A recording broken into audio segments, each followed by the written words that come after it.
আল কুরআনের বাংলা অনুবাদ সূরা আত-তুর। রহমান রহিম আল্লাহ তাআলার নামে।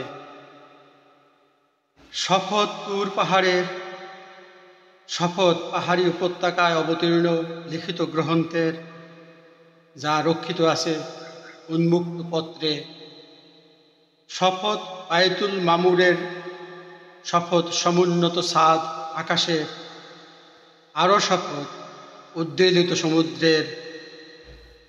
তোমার মালিকের আযাব অবশ্যই সংঘটিত হবে, তা প্রতিরোধ করার কেউই থাকবে না। যেদিন আসমান ভীষণভাবে আন্দোলিত হতে থাকবে, পাহাড়সমূহ দ্রুত গতিতে চলতে থাকবে, সেদিন দুর্ভোগ হবে একে মিথ্যা প্রতিপন্নকারীদের। যারা তমসার ছলে অর্থহীন খেলাধুলা করেছিল, যেদিন তাদের ধাক্কা মারতে মারতে জাহান্নামের আগুনের দিকে নিয়ে যাওয়া হবে, তাদের বলা হবে, এ হচ্ছে সেই দোজখের আগুন, যাকে তোমরা অস্বীকার করতে। এটাকে কি তোমাদের চোখে জাদু মনে হয়?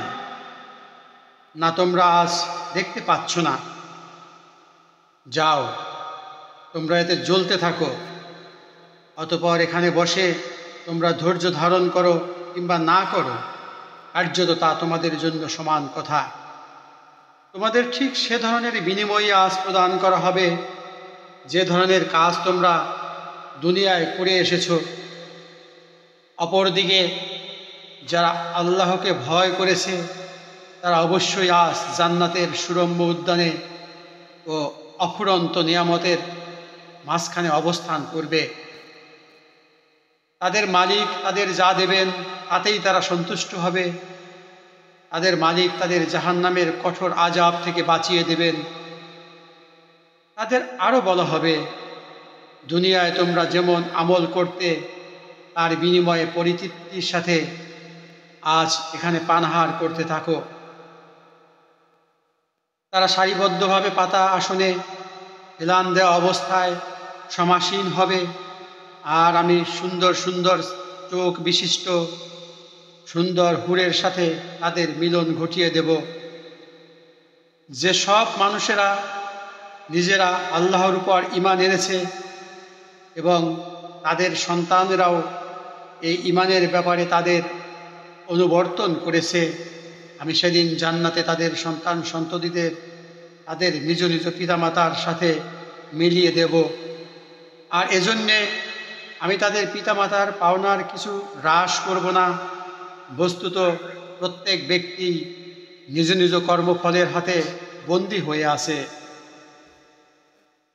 জান্নাতে আমি তাদের এমন সব ধরনের ফলমূল ও গোশত দিয়ে আহার্য পরিবেশন করব, যা তারা পেতে চাইবে।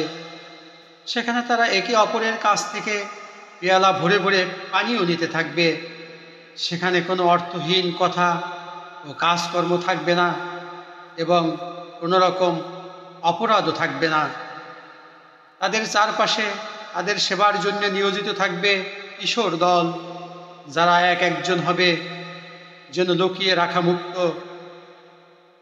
তারা একজন আরেকজনের দিকে চেয়ে তাদের দুনিয়ার জীবনের কথাবার্তা জিজ্ঞেস করতে থাকবে। তারা তখন বলবে, হ্যাঁ, আমরা তো আগের আমাদের পরিবারের মাঝে সবসময় জাহান্নামের ভয়ে জীবন কাটাতাম, আর এ কারণেই আজ আল্লাহ তাআলা আমাদের উপর এসব নিয়ামত দিয়ে অনুগ্রহ করেছেন। সর্বোপরি তিনি আমাদের জাহান্নামের গরম আগুনের শাস্তি থেকে রক্ষা করেছেন। আমরা আগেও আল্লাহ তাআলাকে ডাকতাম আর জানতাম তিনি অনুগ্রহশীল ও দয়ালু। অতএব হে নবী, মানুষদের তুমি এ দিনের কথা স্মরণ করাতে থাকো। আল্লাহ তাআলার অনুগ্রহে তুমি কোনো গণক নও, আবার তুমি কোনো পাগলও নও। তুমি হচ্ছ তার বাণী বহনকারী একজন রাসূল। তারা কি বলতে চায়? এ ব্যক্তি একজন কবি এবং সে কোনো দৈব দুর্ঘটনায় পতিত হোক, আমরা সে অপেক্ষাই করছি। তুমি তাদের বলো, হ্যাঁ, তোমরাও অপেক্ষা করো, আমিও তোমাদের সাথে অপেক্ষা করব। ওদের জ্ঞান বুদ্ধি কি ওদের এসব কথা বলতে বলে? না, আসলে ওরা একটি সীমা লঙ্ঘনকারী সম্প্রদায়। অতএব এরা কি বলতে চায়? সে রাসূল নিজেই কোরআনের এ কথাগুলো রচনা করে নিয়েছে। সত্য কথা হচ্ছে এরা ঈমান আনেই নাই। তারা নিজেদের কথায় যদি সত্যবাদী হয় তবে তারা এ কোরআনের মতো কিছু একটা রচনা করে নিয়ে আসুক না। তারা কি কোনো স্রষ্টা ছাড়া এমনি এমনি সৃষ্টি হয়ে গেছে? না, তারা বলে যে তারা নিজেরাই নিজেদের স্রষ্টা। না, তারা নিজেরাই আকাশমণ্ডল ও ভূমণ্ডল সৃষ্টি করেছে। আসল কথা হচ্ছে এরা আল্লাহ তাআলার সৃষ্টি কৌশলে বিশ্বাসই করে না। তাদের কাছে কি তোমার মালিকের সম্পদের ভাণ্ডার পড়ে আছে? না, তারা নিজেরা সে সম্পদের পাহারাদার সেজে বসেছে। অথবা তাদের কাছে আসমানে ওঠার মতো কোনো সিঁড়ি আছে যাতে আরোহণ করে তারা আসমানের অধিবাসীদের কথা শুনে আসে? তাহলে তারা আসমান থেকে শোনা বিষয়ের উপর সুস্পষ্ট কোনো প্রমাণ এনে হাজির করুন। অথবা তোমরা কি আসলেই মনে করো যে সব কন্যা সন্তানগুলো আল্লাহ তাআলার জন্যে আর তোমাদের ভাগে থাকবে শুধু ছেলেগুলো? কিংবা তুমি কি আল্লাহর বিধানসমূহ পৌঁছানোর বিনিময়ে তাদের কাছ থেকে কোনো পারিশ্রমিক দাবি করেছো যা তাদের কাছে দুর্বিষহ জরিমানা বলে মনে হচ্ছে? অথবা তাদের কাছে রয়েছে অদৃশ্য জ্ঞানের এমন কিছু যা তারা লিখে রাখছে? না, এর কোনোটাই নয়। এরা আসলে তোমার বিরুদ্ধে কোনো ষড়যন্ত্র করার ফন্দি আঁটতে চায়। অথচ যারা আল্লাহ তাআলাকে অস্বীকার করে তারাই পরিণামে ষড়যন্ত্রের শিকারে পরিণত হয়। আল্লাহ তাআলার বদলে এদের কি অন্য কোনো মাবুদ আছে? আল্লাহ তাআলা তো এদের যাবতীয় শিরকি কর্মকাণ্ড থেকে মহাপবিত্র। যদি কখনো এরা দেখতে পায় আসমান থেকে মেঘের একটি টুকরো ভেঙে পড়েছে, তাহলে তাকে এরা আল্লাহর কোনো নিদর্শন মনে না করে বলবে এ তো হচ্ছে পুঞ্জীভূত একখণ্ড মেঘ মাত্র। হে নবী, তুমি এদের ছেড়ে দাও এমন সময় পর্যন্ত যখন তারা সে দিনটি স্বচক্ষে দেখে নেবে, যেদিন তারা হুঁশ জ্ঞান শূন্য হয়ে পড়বে।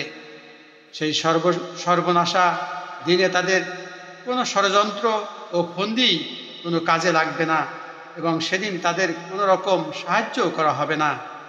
যারা জুলুম করেছে তাদের জন্যেও এছাড়াও পার্থিব জীবনে এক ধরনের আযাব রয়েছে, কিন্তু তাদের অধিকাংশই তা জানে না। হে নবী, তুমি তোমার মালিকের সিদ্ধান্ত আসা পর্যন্ত ধৈর্য ধারণ করো। তুমি অবশ্যই আমার চোখের সামনে আসো।